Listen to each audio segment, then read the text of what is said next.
વડોદરા શહેર પોલીસ દ્વારા શહેરના ઝોન 2 વિસ્તારમાં એક ખાસ કાર્યક્રમનું આયોજન કરવામાં આવ્યું હતું।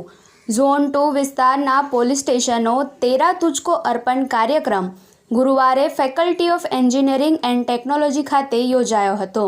કીર્તિસ્તંભ ખાતે આવેલી ફેકલ્ટી ઓફ એન્જિનિયરિંગ એન્ડ ટેકનોલોજીના ઓડિટોરિયમ હોલમાં આ કાર્યક્રમ યોજાયો હતો, જેમાં શહેર પોલીસ કમિશનર સહિતના પોલીસ અધિકારીઓ ખાસ ઉપસ્થિત રહ્યા હતા। ફરિયાદ નોંધવાની પરિસ્થિતિ ના ઉપસ્થિત થાય તે માટે આપણે EFIR સિસ્ટમ આપણે શરૂ કરી છે। તે માધ્યમથી લોકો જ્યારે આવા બનાવો બનતા હોય છે તો FIR નોંધાતા હોય છે। ટેકનોલોજીના આધારે જ્યારે આપણે લોકોના ઘર આંગણે સેવા પૂરા પાડવા માંગીએ છીએ, એ જ આઈડિયાને આગળ વધારીને જ્યારે આપણે ઇન્વેસ્ટિગેશન અને ડિટેક્શન કરીને ચોરાયેલ મુદ્દામાલ પરત મેળવીએ છીએ, આ મુદ્દામાલને પણ ભોગ બનનારને, વિક્ટિમ્સને પરત આપીએ, આ અભિગમ ગુજરાત પોલીસનું રહ્યું છે। ખાસ કરીને વડોદરા શહેરમાં આપણા પ્રયત્નશીલ છીએ, દરેક કેસ ડિટેક્ટ થાય અને ભોગ બનનારને આ પરત આપવામાં આવે।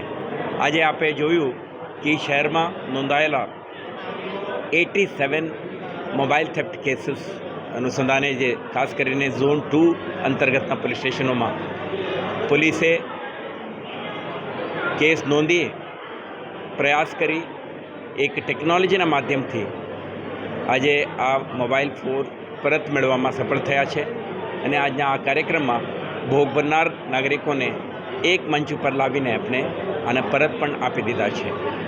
આમાંથી બે વસ્તુ આપણે સાબિત કરી છે। એક, પોલીસ નાગરિકોના સેવા માટે સતર્ક છે અને જ્યારે આ એમના ચોરાયેલ મુદ્દામાલ પરત મળે તો એમના પરત આપીને એમના જે કિંમતી વસ્તુ છે, આજે મોબાઈલ એક અતિ ઇમ્પોર્ટન્ટ ટેકનોલોજીકલ ટૂલ જેમના નાગરિકોના હેન્ડમાં છે, એમને પરત મળે તો આપણા એક ગુડવિલ ડેવલપ થાય તે માટેનો આપણા પ્રયાસ છે।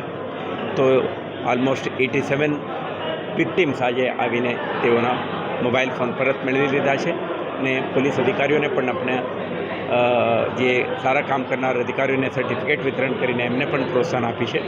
તો પોલીસ અને નાગરિકોના સંકલન અને સંકલિત પ્રયાસથી આપણે સફળતા, આ સંદેશ આપણે આપવા માંગીએ છીએ। આભાર।